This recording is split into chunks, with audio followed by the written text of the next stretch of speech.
It's time to sit down and relax for the good, the bad, and the sequel Q&A with your host, Doug. Happy holidays and thanks so much for listening to us. You know what would be the perfect gift to me and Jamie this holiday season? It would be if you could write a review and rate us wherever you listen. That'd be pretty awesome. So this week's movie is Die Hard 2, since it's set during Christmas time, and we were already lucky enough to interview the bad guy of the film, William Sadler, but we had to get somebody else. Remember those Dos Equis ads? You know, the beer about the most interesting man in the world?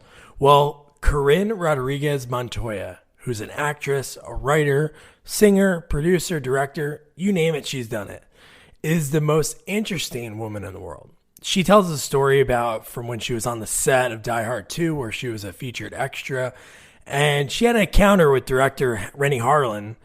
She didn't know it was Renny Harlin, so it's pretty cool. And then stories that involve John Lennon, Michael Jackson, so much more. So sit back and enjoy the story of Corinne Rodriguez Montoya. So what I like to do is talk to people about, how they got to where they are. So where did your story begin? Where did you grow up? Well, where I grew up, that's kind of complicated. I was born in Denver, Colorado. And by the time I was in second grade, I was spending all my summers with my mother's sister in a small town in New Mexico called Tierra Maria. Oh, wow. And I was the youngest of 7 children. My aunt didn't have any children. And what is somewhat customary back then, when you have someone who doesn't have children but is married, families tend to lend out their children. As in my case, I was loaned to my aunt, and I spent a lot of summers with her. By the time I was in 5th grade, I asked my parents if I could go live with her. Oh, wow. So reluctantly, they agreed. And so I spent the rest of my years until I was 16 living in a very small town in northern New Mexico. So, wow. So where along the lines, when did you know that you wanted to work in film? I think I was about 13 years old. In the small town I lived in, it was a very small town. If you blinked your eyes while you were passing through, you missed it. We had one post office. It was the county seat. So we had a courthouse there. And that's, when there were trials and things, that's when the town got busy. But other than that, it was a very sleepy town. One store, and one theater. Now, the theater was owned by someone who lived in New York and who spent their summers in TA. So we rarely had films during the winter, but during the summer, we had such an extraordinary selection of films to see once a week. People would drive for an hour to see the films. And I was lucky. I just had to walk maybe 2 city blocks. And I saw a vampire movie. It was a Spanish vampire movie.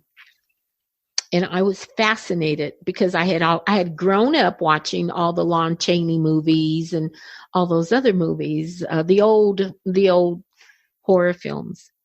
And I was fascinated because this film, rather than a cross, it was a country and western film, and they were going to kill the vampire with a wooden bullet that had a cross carved into it. And the detail of what was happening on the screen from the time they decided to attempt to kill the vampire with a wooden bullet fascinated me. So I started reading up on filmmaking, and that's where the love began. The more films I saw and the more I related to the films emotionally, I became more intrigued, and I realized that there was nothing in this life that I wanted to do other than to tell stories. I used to get in trouble in high school I had a classmate. His name was Richard Rodriguez, and he and I used to sit in classes that we shared together, and we would just toss out ideas for films and how we would film this scene, especially horror films, and how important fog is, and of course the teacher would notice that we weren't paying attention to the subject that he was teaching, and he didn't appreciate that, but he appreciated the zest that we had for the subject we were talking about. It's so amazing that got you hooked. Seeing that Spanish vampire movie just got you so hooked that you're still doing it today. So what was your first foray into film? How did you go about starting to work in it? Like, what was your first job? Well, at the age of 16, my whole world changed, and it was drastic. My aunt was diagnosed with cancer. Oh, wow. So we had to drive from the little town I lived in to Denver, Colorado for treatment. And within 3 months, she had passed. I literally did not know the family I had in Denver since I had spent so much time. And they were just people that I was visiting.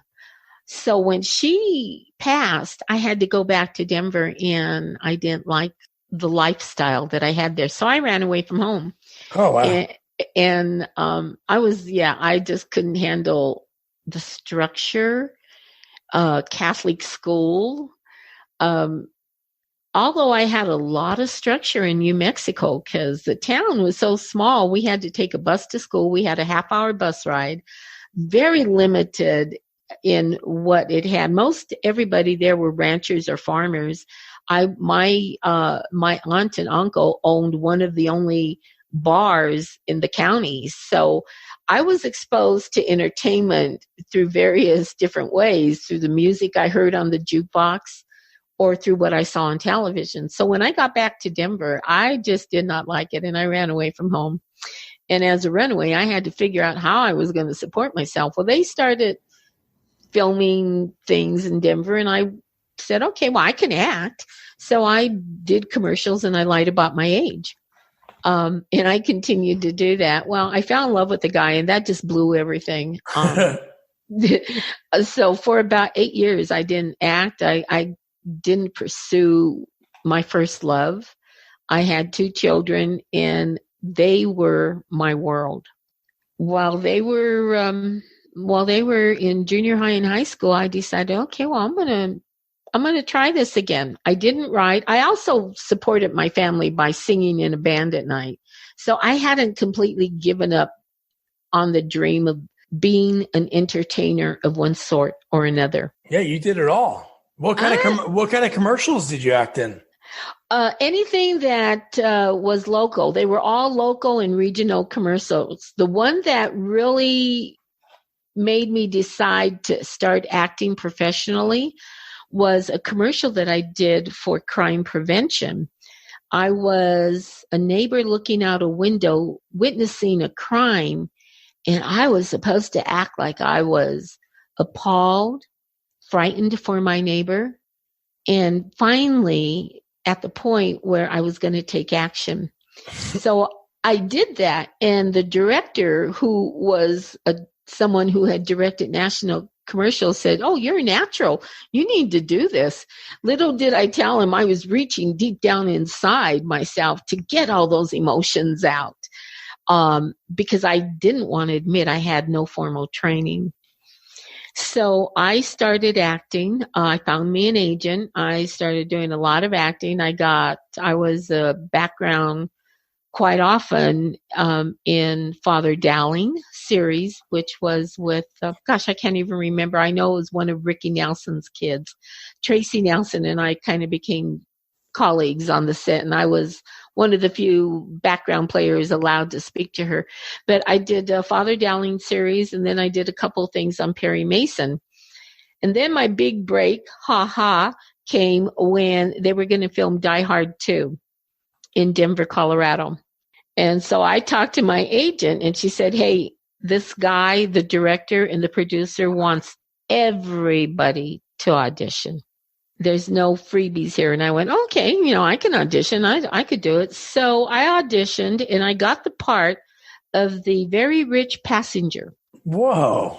Yeah. Now, trust me, this is another one of those, if you blink your eyes, I'm seeing when Bruce Willis runs to the cab, he's going to try to save the whole airport. And he runs to the cab and there's a brunette wearing a fur coat that he violently bumps into as he goes into the cab to save all the passengers on all the flights. Well, I was that brunette person that he bumped into. So, I mean, I'm seeing for 1 millimeter of a second. I don't know how they measure time, but seriously, if you blink your eyes just at that moment, you're going to miss me. That's so cool. Yeah. How long was the shoot that you were on?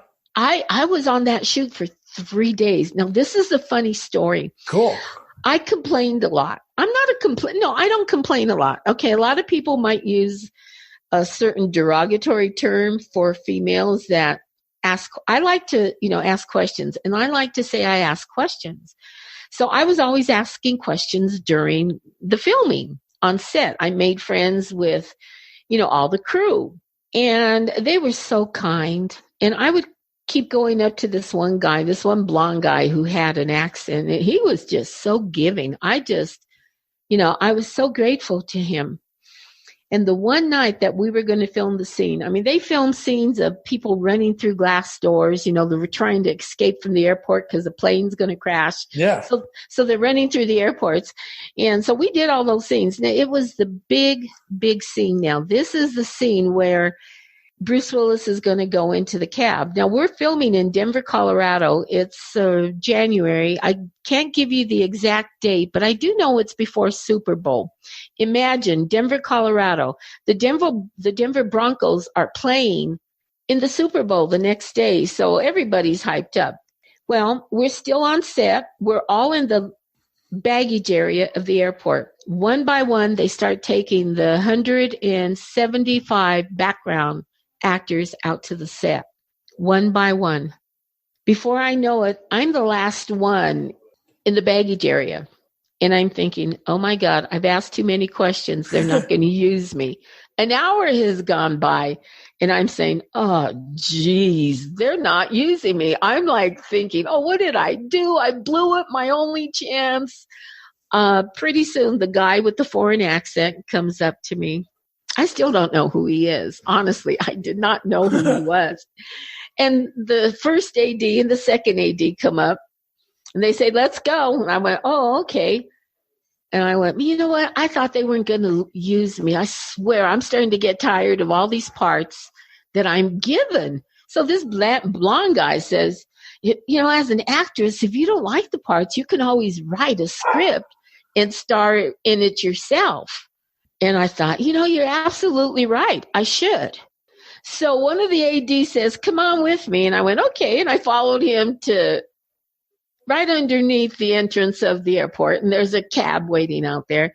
And I see the blonde guy get on this equipment that he's sitting on, and they're raising him up in the air, and he's looking into a camera. And I'm saying, oh, shit, that's the director. Oh, I'm sorry. I didn't mean to cuss. But I literally said, oh, that's the director. So you were talking to Rennie Harlan the whole time? The whole time, and I didn't know it. Oh, my God. That's so awesome. So here's the funny thing. So I interviewed William Sadler. I don't know if you ever saw him on set, but he was the bad guy in the movie. Yeah. And so Steve Joyner, he introduced me to a photographer that I'm going to talk to in a few weeks. She was an extra in Die Hard 2. But she was all those inside shots that were filmed at LAX. Oh, my gosh. What are the chances? It's such a small world. Well, you know what's really even funny? Because you've heard of that story, 7 Degrees of Kevin Bacon? Yes, yeah. Okay, so. Want to shop Walmart Black Friday deals first? Walmart Plus members get early access to our hottest deals. Join now and get 50% off a 1-year annual membership. Shop Black Friday deals first with Walmart Plus. See terms at walmartplus.com. Funny thing. I moved back to New Mexico in 2016. I had been working in Austin, Texas, and in the Texas industry as a location scout. Because all that time, after Die Hard 2, I said, well, I'm going to start writing. You know, this guy knows what he's doing, what he's saying. So I started writing. And I wrote about something that happened in my little town.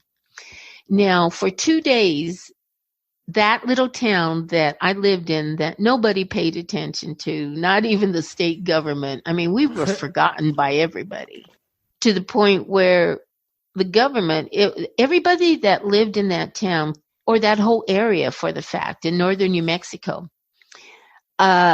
were original descendants of the conquistadores that settled into New Mexico. And many of them were Native Americans. So when New Mexico was settled, they were granted, these longtime residents were granted land to live on by the King of Spain when the United States won the war against Mexico, because Mexico also granted these residents land. When Mexico lost the war, the United States said, we're going to honor the Treaty of Guadalupe Hidalgo, the treaty with Mexico and Spain, and everybody that lives there maintains ownership of the land. Well, in the late 1960s, the government went back on that treaty and started taking the land away. Well, this land is how the people survived. They fed their cattle that they sold on the land that the cattle grazed, the free grazing. They had free grazing rights. The government took that away. They had rights to chop down wood to heat their homes, or possibly sell the wood to earn a little bit of money. The government limited that. So frustrated, residents started protesting to the point where many were getting arrested. Wow. And during that time, you had Martin Luther King marching in the South. And I had marched in the South when I was 13. One summer I met him and he was marching in Denver, and I so supported that cause that I told my parents I was going to the library and I went to go march with Martin Luther King. So, I was familiar with the movement. Yeah. So I was watching all of this unfold in front of me. My uncle, who I lived with, his brother was a sheriff for the county. So he would come over to our bar, and maybe when we visited, I would overhear everything he would tell his brother in confidence. I didn't say anything to anybody because I knew two of the kids that were what they called the rebels. I went to school with them. So that particular day, those people decided that they were tired, and they were tired of being arrested. So they decided to do what is their constitutional right, and that is themselves arrest a citizen of the United States, put them on trial, and deem whatever punishment necessary. So on a particular day, the 5th of one day in June, after months of planning, they made an attempt to arrest a district attorney and a federal judge at our county courthouse in my little town.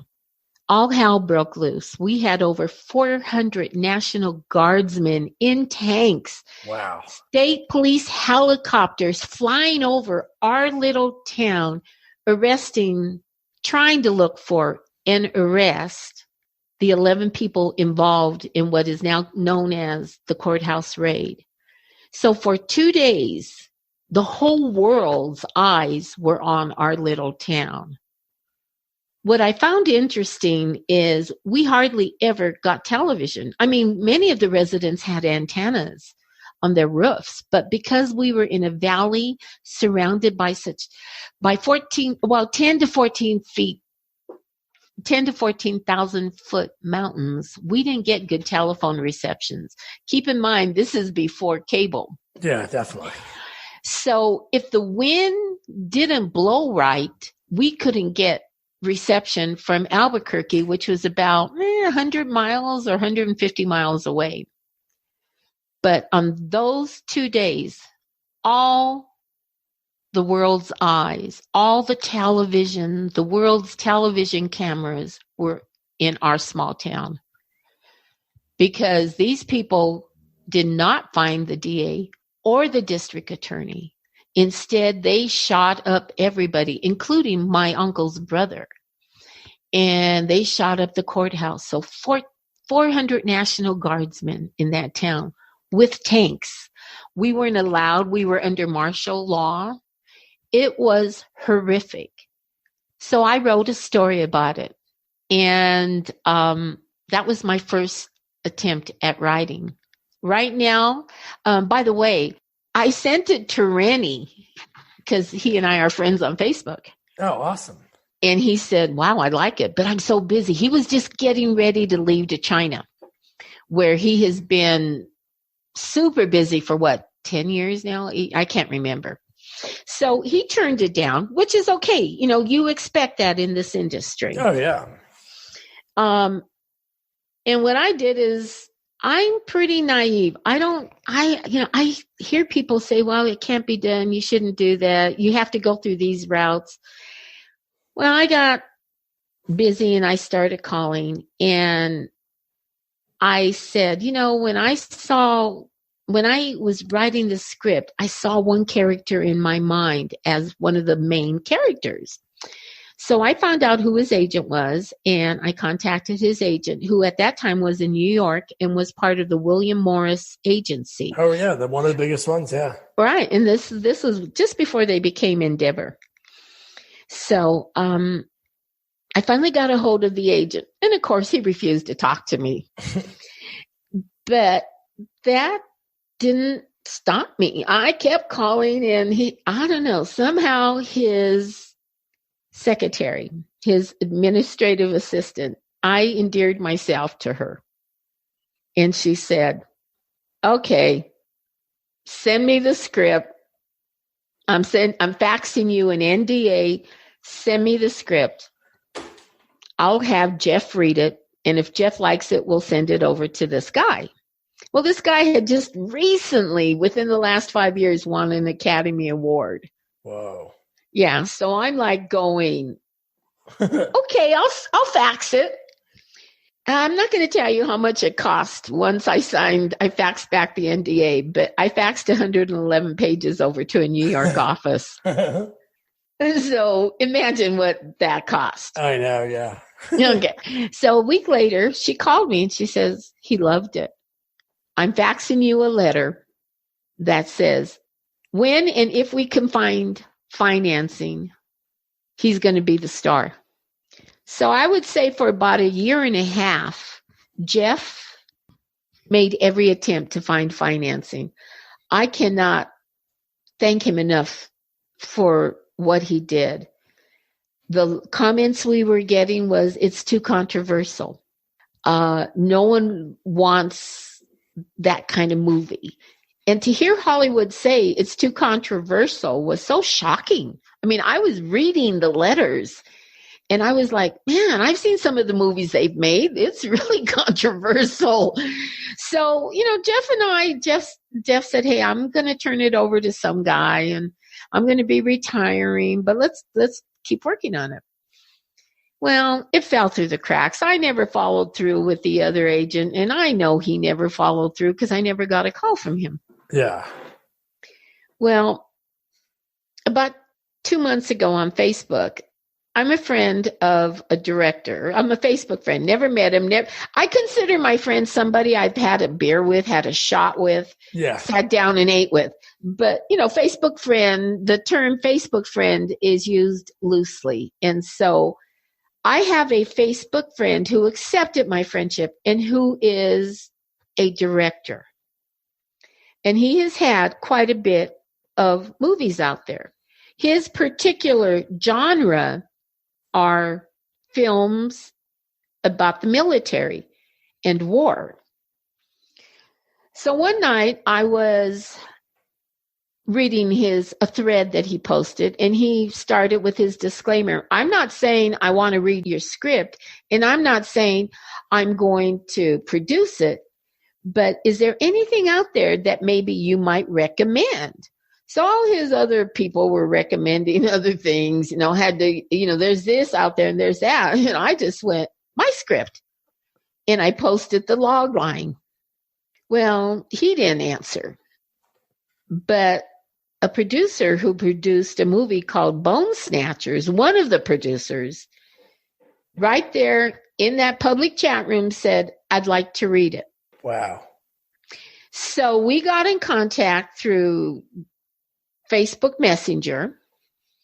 And it's taken me a month because all this time I've been dealing with my ill father and having to go to Denver. We're the type of family that we kept him home until we can administer medication for him. So we had to put him in hospice.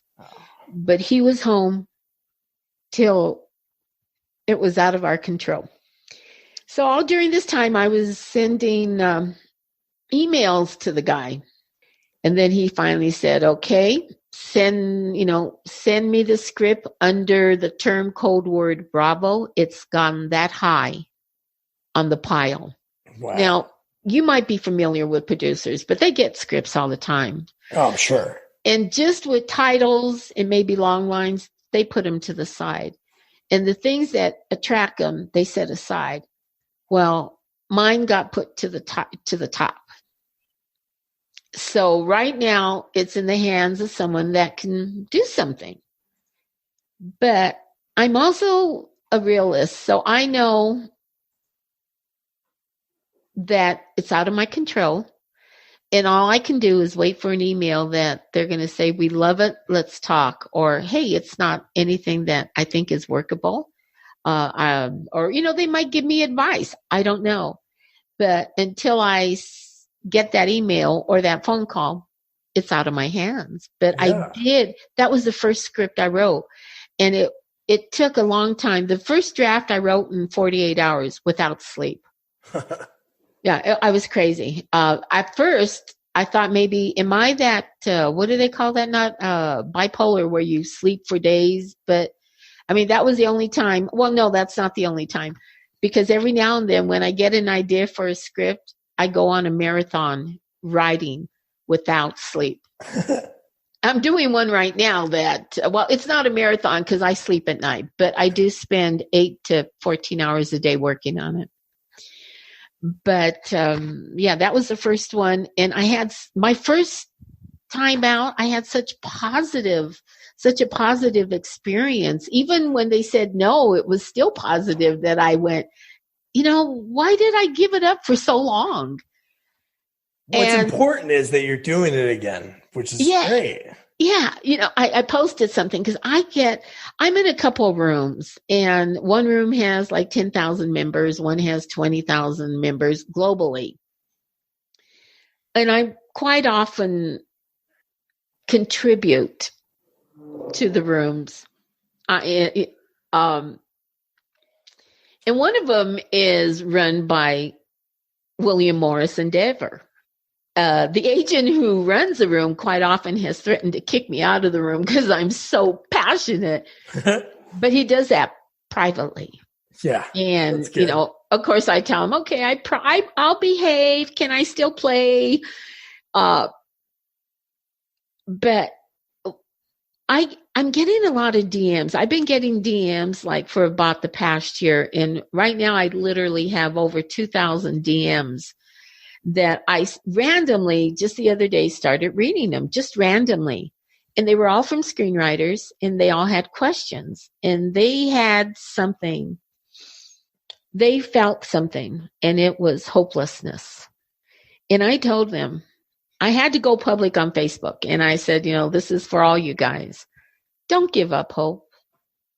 No matter how old you are, no matter how many no's you get, don't give up hope. I can be on my deathbed still hearing no and still hoping that someone's going to read my work. And my last act of defiance on my deathbed will be me flipping the bird off to somebody. Don't give up hope. Don't give up hope. That's so cool. Well, the thing that I've heard most often in the entertainment industry, and Doug, I've been around. I've had, I look back and I've had such a life. I've had such a pleasure of rubbing elbows with people, of meeting people, of working with people that are so celebrated that they are a handful of entertainers in the world that global population admires. In what capacity did you work with them? Were you Okay. First, let me tell you a story. Cool. Now, from what you can tell, I'm hoping you can see that I'm kind of a rebel. You are? Yeah. So the Beatles were coming to Denver. I'm aging myself. The Beatles were coming to Denver. I grew up in a family that believed in conditional love. If you were a good kid, you got rewarded. My father, who was also an entertainer, appreciated the finer musicians like Ella Fitzgerald, Frank Sinatra, Mal Torme. And here I am spending my summers there, and I'm exposed to the Beatles, Buffalo Springfield, the Beach Boys, the devil music my father did not appreciate. And so this particular summer, my older sister, who was the angel, got permission to go see the Beatles perform at Red Rocks, the live amphitheater just outside Denver, right? Yeah. Well, I wanted to go, and Dad said no, because I was not behaving. Well, heck with you. You have to go to work. Who's going to watch me when you're at work? You and Mom. So everybody else who wasn't going to see the Beatles were going to go to the Brown Palace Hotel, a very fine, exclusive hotel in downtown Denver. Rumor has it they were going to stay there. But then rumor also had it they were staying someplace else in downtown Denver. A handful of kids and I decided, well, hey, let's try the Brown Palace. Dang, it's so expensive. All we see are limos. Now, I lived in what is called Auraria. That is now a historic part of downtown area. My home is still there. It's part of historic Denver, not because I lived there, but because it's one of the older homes that's, was made in Denver, and it's part of the college that's there. I like to tell people it's because I lived there that they saved those 12 homes, and I lived in that neighborhood. But, that's just my wonderful imagination. So a handful of us kids went to the Brown Palace, and we saw a lot of commotion. And, oh, God, everybody is so busy doing their jobs and taking all the stuff and guitars out of limousines that my friends and I were able to skip past all the security. And we went in the elevator, up the elevator to the penthouse suites that the Beatles were staying in. And we were in the hotel room with all their guitars when John Lennon walked out of the room and went, hello. And then security saw us and walked us out of the room. Whoa. I love the Beatles. That's so cool. Yeah. Needless to say, my first Meet the Beatles album was broken by my father because he found out what I did. And I was punished.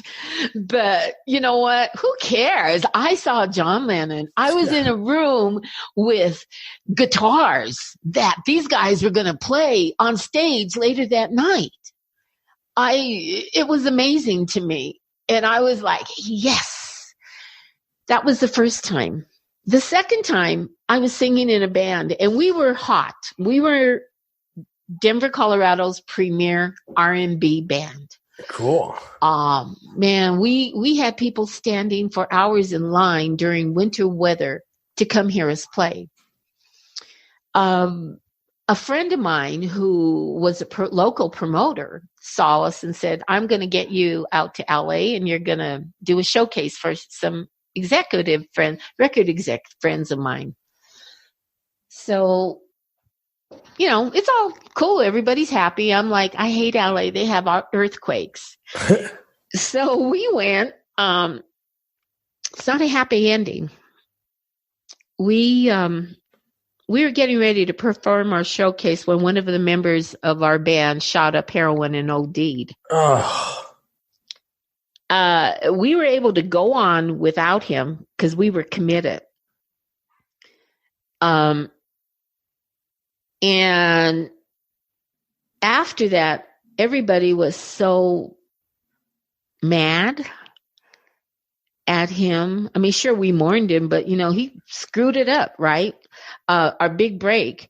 There was a guy in the audience, and he was the father of, at that time, the world's greatest entertainer, Michael Jackson. He came up and said he wanted to sign us to MJJ Productions, but it was going to take a couple of months. I had made a promise to myself that by the age of 35, if I hadn't signed a record contract, I was giving up singing.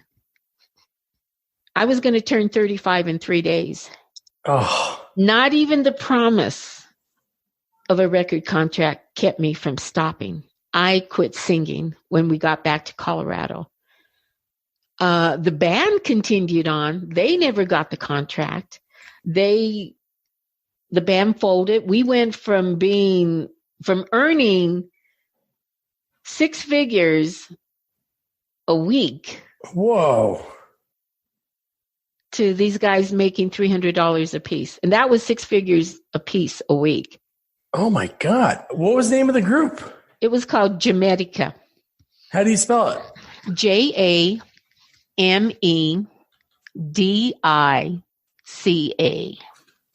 Whoa.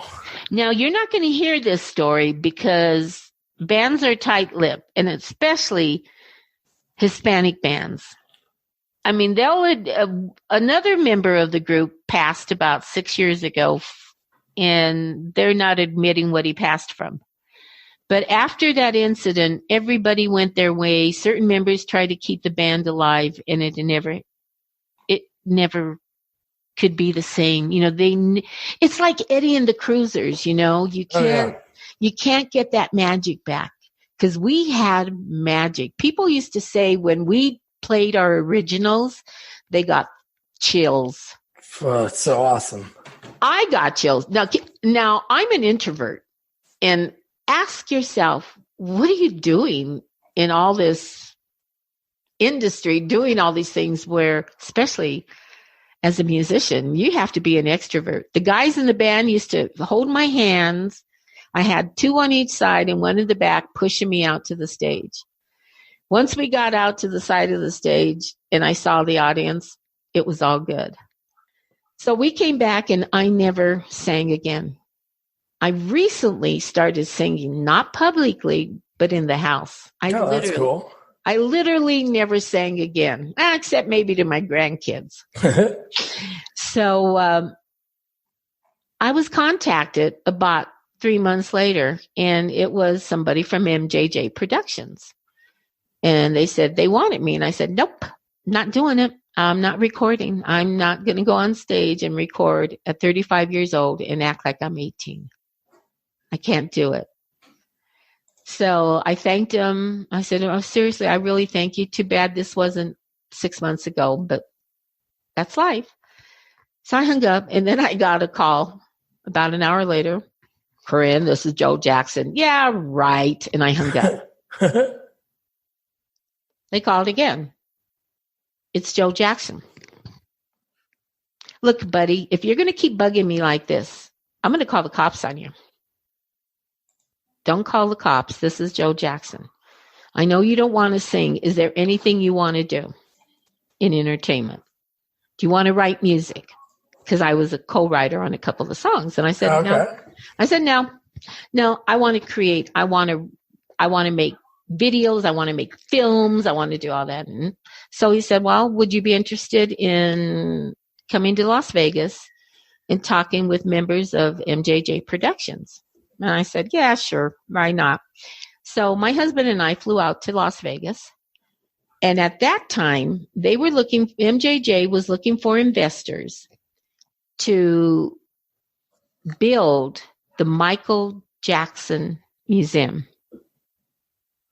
They had all his costumes from the time he was little to the time, up until the time. This is in the 1990s. This was just before all that terrible news hit. Yeah. I mean, it was happening behind the scenes, but I didn't know. So, they took me and they showed me around what was going to be the Michael Jackson Museum. And I went, oh, okay. What do you want me to do? We'd like for you to be the liaison. Joe goes, I like the way you handled me. And I went, what? He said, you're honest. And I like people who are honest. We don't have enough of those people around here. Too many people say yes and don't tell us no. So we sat down and we talked money, and I had to talk to my husband because that meant I was going to leave him raising 2 high school kids. And I had to live in Las Vegas, Nevada, and commute back to Denver. The money was too good to turn down. The opportunity was way too good to turn down. So we said, let's do it. Now, I was raised around a lot of influential people. The first guy I gave a kiss to when I was a little girl and who I hit and beat up played bass for Elton John. His name is Kenny Passarelli. Oh, wow. He lived right around the corner from me. And we used to sing, we used to play around with music. And we had that natural childlike love of anything art. And Kenny wasn't a football player. He was a musician. He grew up to be one of the baddest bass players in the world. So, I was exposed to musicians and I knew how to deal with them because I sang with them and played with them. And so I accepted the job offer and I moved to Las Vegas. And I worked there helping to build a team to get Michael's museum up and running. About a year into the project, everything started hitting the fan, and I was being followed by process servers, ET Tonight. Wow. And I'm like, I'm nobody, I met the guy. I've met him. I was very fortunate. My children were very fortunate, and my husband to have been invited to their homes to eat barbecue in their homes. We were treated like family. So I had mixed emotions. I could not believe what I was seeing.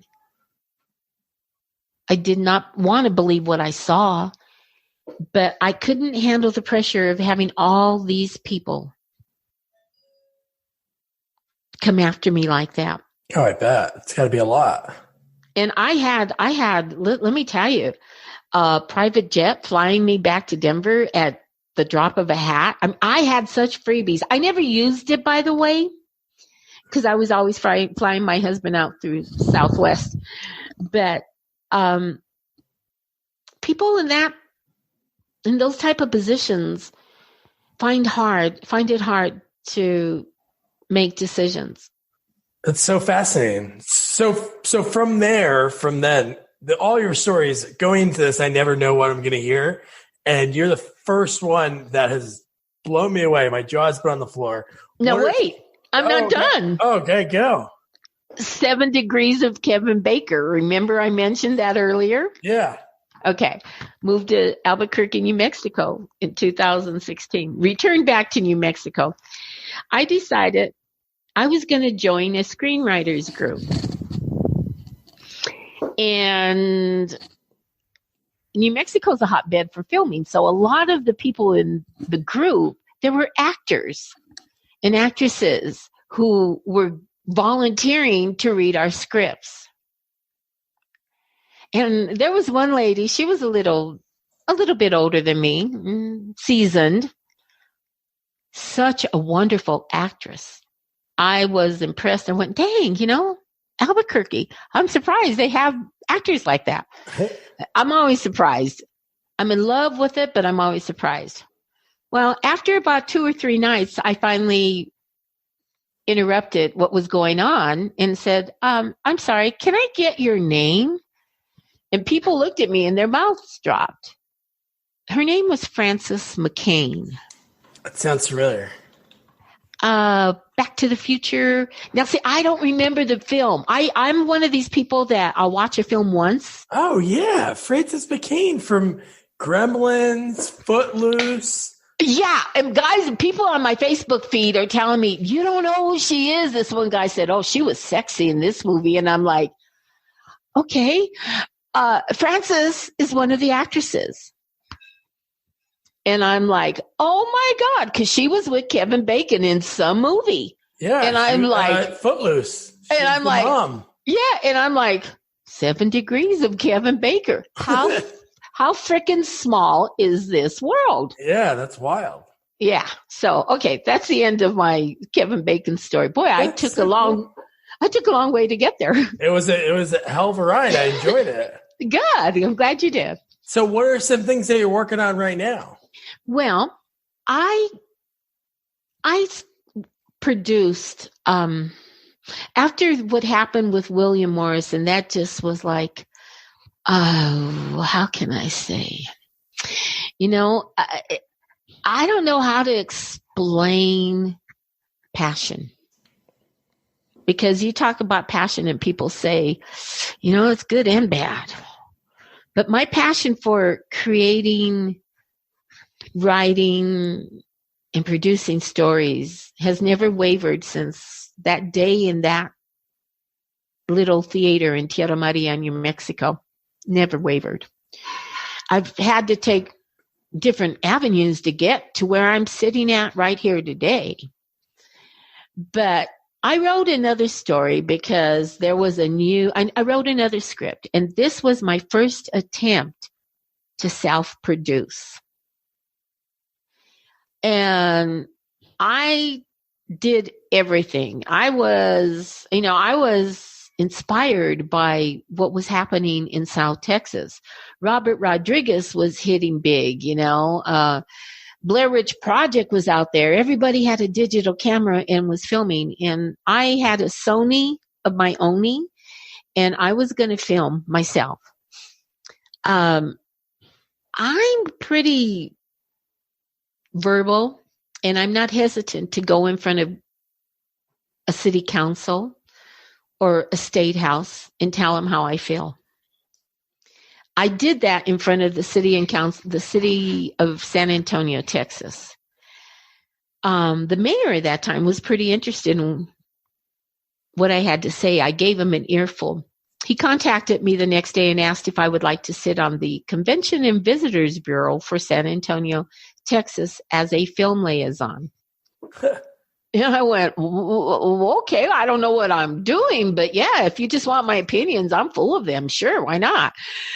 So I did. And there, I was really into the internet. So there, when I was on the board, we got San Antonio's, the city of San Antonio on the internet. We pumped up their website.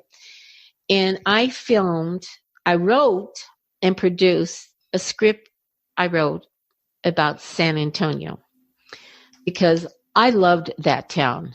I don't know if you've ever been, but if you look at the movies, amazing. It looks awesome, yeah. Yeah, amazing city. And for me, a nobody, to be asked by the mayor to advise the city on the best ways to attract filmmakers. Austin was getting all the attention. They were 65 miles further north on I-35. But Austin didn't have the ambiance San Antonio has, and they wanted something about San Antonio. The last film I think that really brought attention to the Riverwalk was something that Henry Thomas did as a child. And I can't remember the film. It was like about a spy movie. And he was a little kid and got a game. And the game was actually, what do they call that? Information that was going to be given to spies. So, Henry Thompson, the kid, runs through San Antonio, trying to keep this very valuable information from the spies or whoever they were. And that was the last movie that I knew of that showcased San Antonio. And I think he had just came off E.T. Oh, okay. I'm not too sure, but I think that's what it was. God, I'm trying to think of what the name of the movie is, but I'm sure if I pull up E.T. Cloak and Dagger. That's the name of it. Okay.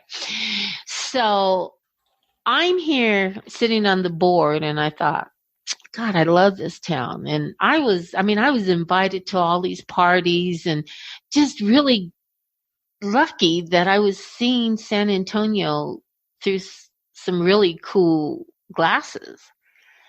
I went and I wrote a script and I called it River City Yacht Club because San Antonio is famous for its river and for the little boats that the tourists like to take. And my script, I decided I was going to produce it. Had no clue other than reading tens of books on how to produce.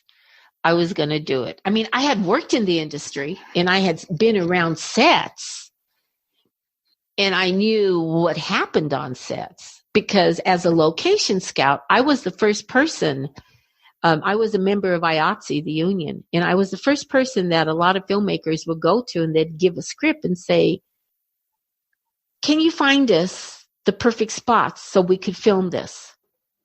And I would say, yeah, sure. And I'd find them. Sometimes they would like them and I'd have to get a check and cash the check for doing something that I loved. Or sometimes they would say, I don't like it. Can you find me other places? And there again, I would continue to do what I do. So I was pretty familiar with San Antonio and South Texas. I sat down and I wrote a script and I said, I'm going to produce it. So I got crew together and I auditioned actors. I had people saying, okay, we're going to help you out. I didn't let anybody know I was a member of the Convention and Visitors Bureau. I didn't let anybody know I was doing what I was doing. And so, oh gosh, I don't know if I can say this because the script, I filmed it and we sent it to CTV. They turned it down and I haven't even touched it since that day. But it's a story of, heck with it, man. They can...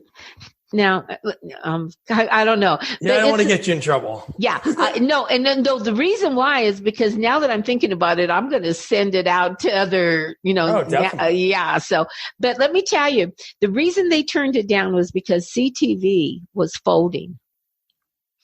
And I got a letter from the producer I sent it to, who was one of the co-owners.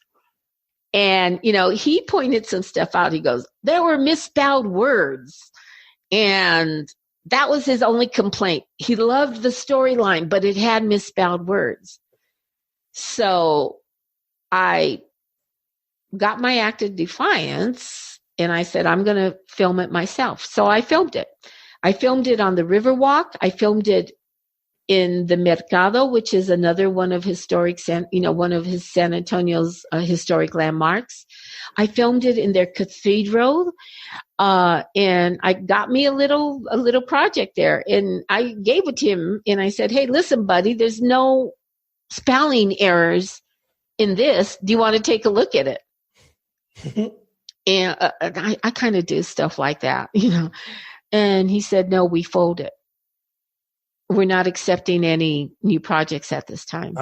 So the script, the actual project has been sitting in beta in my old camera case with beta tapes in there. But I know that it was good. So I just kept writing scripts, and not too many people know I'm dyslexic. My boss knew it when I had to get a job working at a radio station writing copy for their commercials.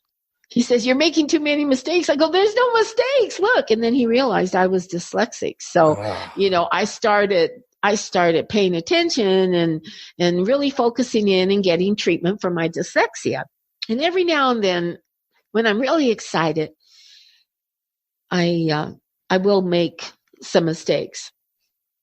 So, because of that experience and everything else I've done, I've written copy for radio. I've worked with Harry Smith. I started at the radio station where Harry Smith and I would pass each other in the hallway, and we were so shy we wouldn't even look at each other. The character in Breakfast Club, Ali Sheedy's character in Breakfast Club, that was me working at the radio station. Every now and then, Harry would come in. Do you know who Harry Smith is? No. Okay, he works for CBS. He's a national announcer. He's a newscaster. He's had shows. He does 60 Minutes, 24 hours. Oh, yeah, I know him. Yeah, okay. I see his photo now, yeah. Okay, so he's one of those guys.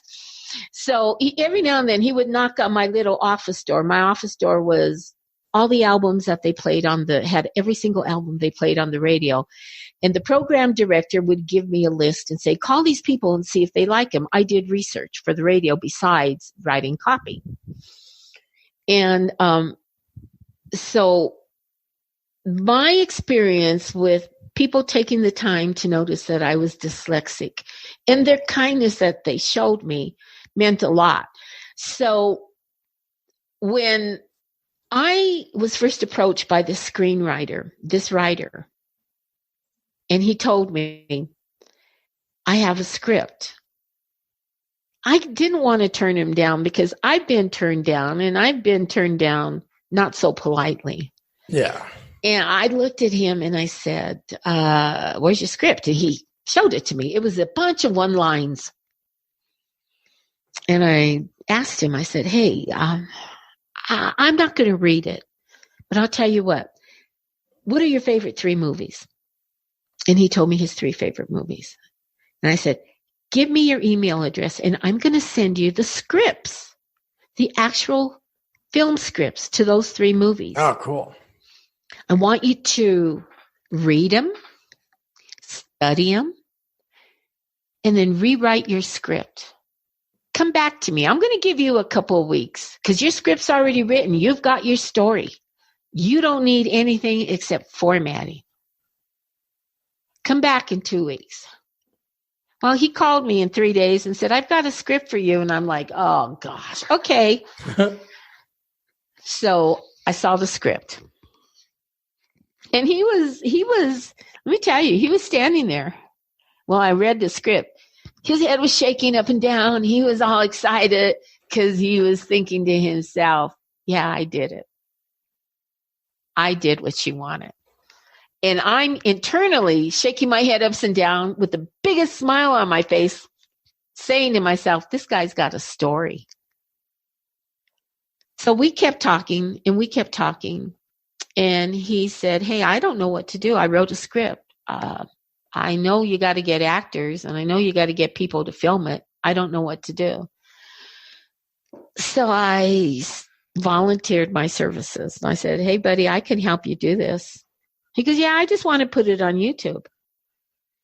I went, "No problem. I can help you. We can get it." And I said, "Gee, you can film on iPhones." We started spending time together and just sharing our love of telling stories, visual stories. So we auditioned actors at a local hotel. And one of our actors is so funny. He said, I thought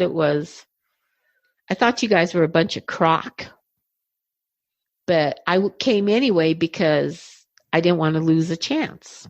And I asked him, why did you think we were crock? He said, I was here at the same hotel not so long ago. And these people said they were producers and they were going to get us all in films, but we had to give them $10,000 and they're going to get us training and they're going to get us headshots and they're going to introduce us to all the right people.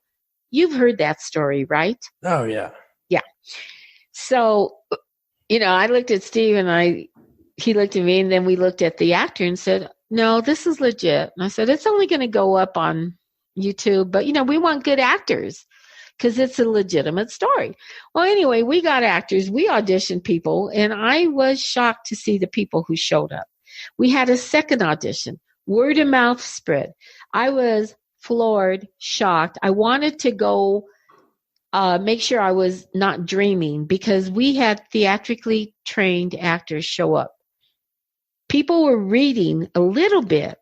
People read the script, actors that auditioned, and they read it and they said, damn, it's good. So before we knew it, we had a cast and we were filming. And I told Steve, well, how about if I try to get Netflix interested in your project? And he goes, I don't care. I want it on YouTube. And I went, okay. Well, I researched Netflix, and anything you submit to them has to follow a certain criteria.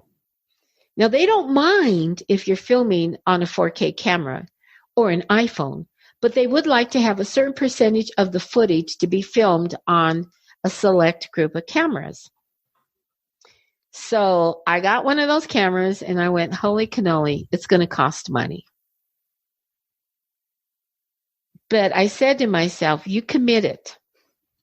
You know what it's like when you're starting off in the industry and you have something so good, but people are going to take advantage of you. What are you going to do? I went through a lot of soul searching. Do I want to help blow this up to what I think it can be? And my answer was yes. So I told Steve, I'll help you pay to get the camera on set. And he said, oh, no, you don't have to help me. I have money. He says, I can pay for this all myself. I went, dude, you're only 19 years old. How are you going to pay for it? I said, do you know how much this will cost you? And he smiled and he says, I don't have a life. I'm a screenwriter. And I went, oh my God, I am so in love with this kid. So I arranged everything. I got a crew for him, a professional crew. He worked with the actors because he was going to direct it. Never directing anything, but he related to them emotionally. He said this character, and he kept defining his character with them. And before we knew it, they knew their characters. And so we filmed it. And we're still filming. We're in production on that. Oh, cool. We are getting interest from it. And I am excited because there is some press and it's all been positive.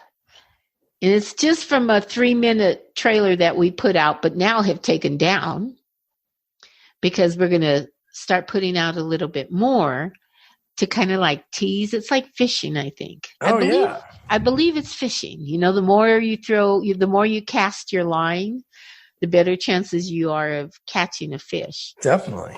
And I'm always telling Steve, I want to exploit your project financially. And he doesn't like that because he's still at the stage where it's all about the art. Yeah. And he told me day before last, it was so cute. He said, well, you worry about the money. I've got episodes to write. And so I know he trusts me now. But yeah, I'm really excited to be working on the project. It's called Ventures with Hoyles. It tells the story of growing up in a resort town. That's awesome. Yeah. And the kids in this town, even though it's a resort town, you have the world coming to ski on your mountains. But for the most part, the majority of residents never leave that town. And their only exposure to the world is through the internet. And if they're lucky enough, their senior class field trip. And Steve explores that he explores that lifestyle. And I'm excited to be a part of his project. And, it may have blown up because that's how I do things. I do things big. I don't know how to do things small. But he's enjoying the ride. It's kind of difficult right now to get all the actors together. It takes a lot of planning because I have one actor working in Chicago. I have one actor working in LA, and all the other actors are working on projects here in New Mexico. So to organize and to get them to film our episodes, we're doing it in the daytime and making it look like it's at night. Oh, cool. Yeah, or we're filming at night and making it look like it's daytime. So, it's crazy, but the devotion that the actors have to this project is overwhelming and humbling.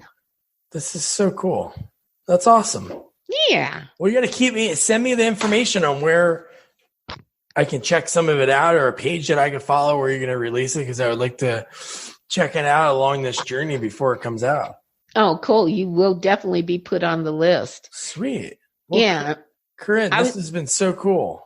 Well, I want to thank you for letting me run over. Like I post, don't ask me to talk because. Oh, I loved it. That was an amazing conversation. And it's cool that you worked on Die Hard 2, because then I can release this sooner. So we could talk about Die Hard 2. So, I would love to talk about the production end of it from a background, player's point of view, and then from the production end of it as how I see film production now, because I was acting, but I was in class. Yeah. I watched everything they did. And I loved it. And I love this industry. I'm, I've got 2 producers looking at scripts right now, and it's like, hey, if they tell me, no, it's okay. They're just one of many. And honestly, I've never submitted any of my screenplays to competitions.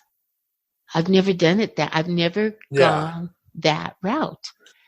I've always contacted an established rapport of some people. Ask me, how do you do it? And I say, I don't know. I'm just me. Sometimes people like me, sometimes they don't. I don't know what to say. I can't give. The only thing I can tell people is don't give up. That's all I can say. I think that's a perfect way to end this. So people, you're inspirational. I can't wait to be able to chat again, and we'll keep in touch. Absolutely. Thank you. Great. Thank you so much. Wasn't Corinne a delight? She was so nice. So your homework is to watch Die Hard 2 for our review of it that comes out Thursday. And you know what you can do? Gather up the family, kids, grandparents, cousins, the annoying neighbor, and watch John McClane take out some terrorists. Could be a new family tradition. And on Christmas, you got to listen to our interview. We were lucky enough to interview child star Scotty Schwartz, who was in The Toy with Richard Pryor and Jackie Gleason. But in A Christmas Story, he played Flick, the kid that stuck his tongue to the pole. Happy holidays and good night.